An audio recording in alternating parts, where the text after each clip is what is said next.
নোয়াখালীতে আমিরে জামাত তোল পার সৃষ্টি করে দিয়েছেন। নোয়াখালীর জনতা জেগে উঠেছে দাঁড়িপাল্লার পক্ষে, শাপলাকলির পক্ষে। বৃহত্তর নোয়াখালী এখন 11 দলীয় জোটের ঘাঁটি। বৃহত্তর নোয়াখালীতে বিএনপি কঠিন ধরা খাবে। বৃহত্তর নোয়াখালীতে ধানের শীষ কোনো আসন পায় কিনা সন্দেহ আছে। নোয়াখালীর নেতারা জানাচ্ছেন ধানের শীষকে এখানে শূন্য দেওয়া হবে, মানে একটাও দেওয়া হবে না। হতে পারে নোয়াখালীর যে জনস্রোত, নোয়াখালীর জনগণের দুই একটা সিট হাতছাড়া হতে পারে জামাতের জোটের সমীকরণের ভুলের কারণে। যেমন একটা জামাতের মোটামুটি একটা নিশ্চিত আসন, এটা মাহফুজের ভাই পাগল ছাগল মার্কা এক প্রার্থীকে দেওয়া হয়েছে। ওই ছেলে জিততে পারবে না এবং মাহফুজের ভাই এটা ওর বড় অপরাধ। তো ওকে কেন দিয়েছে আমি জানি না। যাক, যেটা হয়ে গেছে হয়ে গেছে। এরকম দুই একটা হাতছাড়া হতে পারে, কিন্তু ওভারঅল নোয়াখালীতে এখন জামাত জোয়ার চলছে এবং নোয়াখালীতে জামাত জোয়ার যে কতটা তীব্র, আমিরে জামাতকে ঘিরে নোয়াখালীবাসীর যে আগ্রহ, নোয়াখালীবাসীর যে ইমোশন, ফেনীবাসীর বৃহত্তর নোয়াখালীর কথা বলছি, তার মাধ্যমে এটা স্পষ্ট হয়েছে। এবং নোয়াখালীতে আমিরে জামাত যে প্রতিশ্রুতি দিয়েছেন, এটা নোয়াখালীবাসীর প্রাণীর দাবি। স্পষ্ট কথা, নোয়াখালীকে বিভাগ ঘোষণা করবে জামাত ক্ষমতা আসলে, এবং জামাত ক্ষমতা আসলে খুব দ্রুত সময়ের মধ্যে এটা করা হবে। নোয়াখালী বিভাগ চাই। আপনি ইউরোপ আমেরিকা যান, সেখানে ওই স্লোগান আছে নোয়াখালী বিভাগ চাই। কেউ করেনি, কিন্তু জামাত করবে। এজন্যই নোয়াখালীবাসী জামাতকে গ্রহণ করছে, আমিরে জামাতকে অ্যাকসেপ্ট করেছে। আমিরে জামাতের নোয়াখালীর জনসভায় লোকে লোকারণ্য। দর্শক, সেখানে ফেনীতে সম্ভবত শহীদ পরিবারের সদস্যরা আমিরে জামাতকে পেয়ে ইমোশনাল, আপ্লুত। শহীদ পরিবার, 24-এর শহীদ পরিবার এবং 71-এর মুক্তিযোদ্ধারা এখন জামাত ইসলামীর সাথে। এটা ভারত এবং ভারতের দালালদের সহ্য হচ্ছে না যে এই জামাত 71-এর স্বাধীনতা বিরোধিতা করেছে, এখন মুক্তিযোদ্ধারা সবাই জামাতের পক্ষে। হ্যাঁ, এটাই জামাত। এই জামাত নতুন জামাত।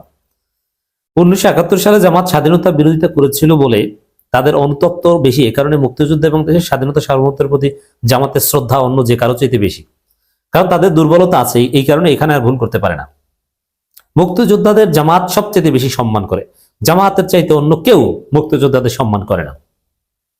জামাত ইসলামের অনেক নেতা আছে মুক্তিযোদ্ধা সন্তানরা শিবিরের সাবেক সভাপতিও হয়, সাবেক বর্তমান অনেকেই হয়, সবাইকে।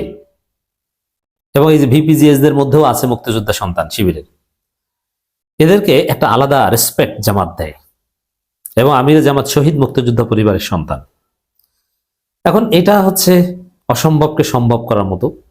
আল্লাহ জামাত ক্ষমতা নিবে, এ কারণে মুক্তিযোদ্ধাদেরকেও এখন জামাতের পক্ষে আল্লাহ পাঠিয়ে দিয়েছেন। আর শহীদ পরিবার, জুলাই যোদ্ধারা তো সরাসরি জামাত। আপনারা দেখছেন যে এনসিপি তো জুলাইয়ের নেতৃত্ব দানকারী, তাই এনসিপি জামাত জোটে আছে, এরপর তার কোনো কথা থাকে না। এরপরে জুলাই শহীদ পরিবার, যারা কোনো দল না, তারা এখন জামাতের উপরে আস্থা রাখছে যে তাদের সন্তান শহীদ হয়েছে দেশের জন্য, তাদের সন্তানদের যে আকাঙ্ক্ষা একমাত্র জামাত সেটা পূরণ করতে পারবে। এবং তারা বিশ্বাস করেন তাদের সন্তানদের আত্মা শান্তি পাবে জামাত ক্ষমতা আসলে। বিএনপি ক্ষমতা আসলে জুলাইকে ভুলিয়ে দেওয়া হবে, জুলাই শহীদরা কোনো মূল্যায়ন পাবে না, ভাতা পাবে না, ওগুলো সব বন্ধ করে দিবে। কারণ জুলাইয়ের কোনো সাংবিধানিক ভিত্তি তারেক রাখতে চায় না, যার ফলে শহীদ পরিবার এখন জামাতমুখী হয়ে উঠেছে অনিবার্যভাবে। আর সবচেয়ে বড় বাস্তবতা হচ্ছে এখানে এনসিপি জামাতের সাথে। আর এখানে শহীদ পরিবারের মায়েরা আমিরে জামাতকে দেখে অনেকে আপ্লুত হয়ে পড়েছেন, আমিরে জামাতকে জড়িয়ে ধরেছেন। এটা নিয়ে নোংরামি করছে বিএনপি এবং সরমোনাইট পান্ডারা। এগুলো এরা আসলে মন থেকে জুলাইকে ধারণ করে না। এই সরমোনাই যদি শেখ হাসিনা টিকে যেত তাহলে কি বলতো জানেন? যে আমরা প্রকাশ্যে মিছিল করেছিলাম, কিন্তু ভাঙচুর এগুলোর সাথে আমরা জড়িত না, ওগুলো জামাত করেছে, আমরা করেছি শান্তিপূর্ণ আন্দোলন। 2013 সালের আগুন সন্ত্রাসের গল্প মনে আছে? হ্যাঁ, আগুন সন্ত্রাস হয়েছে, বিএনপি করেছে, জামাতও 2-4টা ককটেল ফুটিয়েছে, এটা আমি জানি। কিন্তু চরমোনাই কি বলতো? ওগুলো জামাত শিবিরের কাজ, এবং এগুলোর বিরুদ্ধে ফতোয়া দিত চরমোনাই, আহলে হাদিসেরা, এই যে আগুন দাও এটা ঠিক না। 24-এর বিপ্লব সফল না হলে চরমোনাই এই ঘটনার দায়ভারগুলো জামাতের উপর দিয়ে তারা সেফ এক্সিট নিত। অর্থাৎ জুলাইয়ের প্রতি তাদের ইমোশন কম। এবং জুলাইয়ের যে দুঃসাহসিক যে অভিযানগুলো, এগুলোর সাথে চরমোনাই ছিল না এক জায়গাও। চরমোনাই কে শহীদ হয়েছে দেখান না একটু পারলে, আমি তো চিনি না কাউকে। আবার থানা পোড়ানো, পুলিশের বিরুদ্ধে অপারেশন চালানো, বিটিভি ভবনে আগুন দেওয়া, মেট্রো রেল পোড়ানো, নরসিংদী কারাগারে হামলা, সাতক্ষীরা কারাগারে হামলা, তো এরকম কিছু মহা ঘটনার কারণে জুলাই বিপ্লব সফল হয়েছে। এগুলো কারা করেছে? এগুলোর সাথে চরমোনাই কোনো সম্পৃক্ততা দেখাতে পারবেন না। এর মানে মৌলিক বিপ্লবের যে আসল জায়গা, পুলিশ হত্যা বা এগুলোর থানা পুড়িয়ে দেওয়া, এগুলোর সাথে চরমোনাই ছিল না। এগুলোর সাথে ছিল বেসিক্যালি বিএনপি, জামাতের লোকজন কিছু জায়গায় ছিল, আর সবচেয়ে বেশি ছিল এনসিপির ছেলেরা, সাধারণ লোকজন, আর এখন তারা পলিটিক্স করে। তো এ কারণে বিএনপি এবং চরমোনাই জুলাইকে তো ধারণ করে না রাজনৈতিক কারণে, ধারণ করতে পারে না।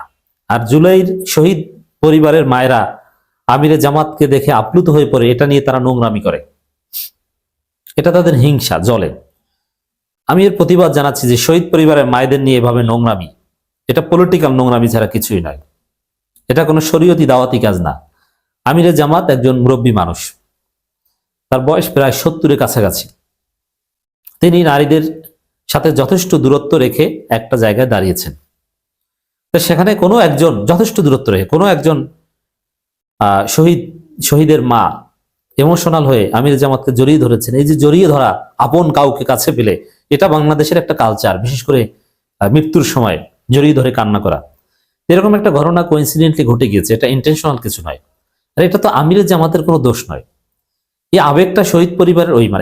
এখন যারা এখানে গালাগালি করছেন, আপনি আমির জামাতকে গালাগালি করছেন না, কারণ আমির জামাত তো আর আকবারই ধরতে যাননি।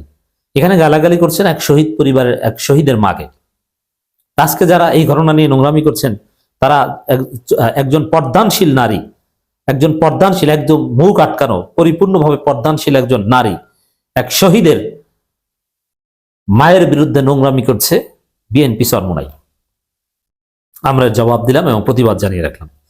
দর্শক, নোয়াখালীতে নির্বাচিত হলে নোয়াখালী বিভাগ করার প্রতিশ্রুতি জামাত আমির। ফেনী নদীর পানি বন্টন নিয়েও আলোচনা ভিত্তিতে সমাধানের কথা বলছেন, এবং নোয়াখালী বিভাগ চাই আব্দুল হান্নান মাসুদের স্লোগানে উত্তাল হয়েছে, এবং সাদিক কায়েমরা সেখানে ছিলেন। চাঁদাবাজি, টেন্ডারবাজির রাজনীতি 5 আগস্ট ক্লোজ হয়ে গিয়েছে, সাদিক কায়েম ক্লিয়ারলি বলে দিয়েছেন বিভাগ চাই, নোয়াখালী বিভাগ চাই। এবং আব্দুল হান্নান মাসুদ যেটা বলেছেন যে নোয়াখালী থেকে ধানের শীষকে শূন্য আসনে পাঠানো হবে। তবে ওই মাহফুজের ভাইয়ের ওই আসনটা ছুটে যেতে পারে, তাও বলা যায় না। যদি জামাত এনসিপি সিরিয়াসলি কাজ করলে অসম্ভব নয়, যেহেতু এটা জামাতের ঘাঁটি, ইটস আপ টু জামাত। কিন্তু প্রার্থীকে জনগণের কাছে, নির্দিষ্ট ভোটারদের বাইরে একদম সাধারণ জনগণের কাছে পছন্দ করানো ইটস ভেরি টাফ। তো ওভারঅল নোয়াখালীতে বিএনপি ডাব্বা মারবে। আমিরে জামাতকে ঘিরে যে গণজোয়ার আমরা দেখলাম,